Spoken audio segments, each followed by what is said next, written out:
And then it released the whole family from us. Possible to find only for high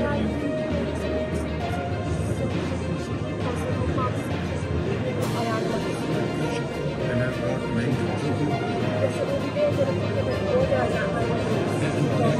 that's right, yes, that's right. And I brought some language money.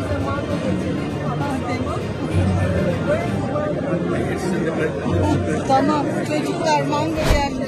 Eve yollamışlar.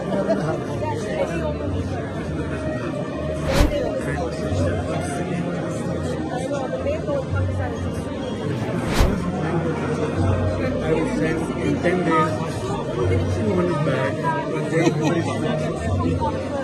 Çok teşekkür ederim. Sağ ol. Half for you, half for my brother. Oh, thank you.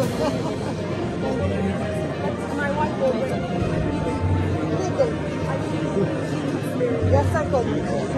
Çok tatlı yasak.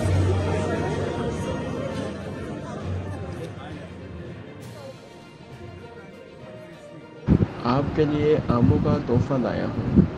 आधे आम अपने भाई और आधे आम अपनी बहन के लिए।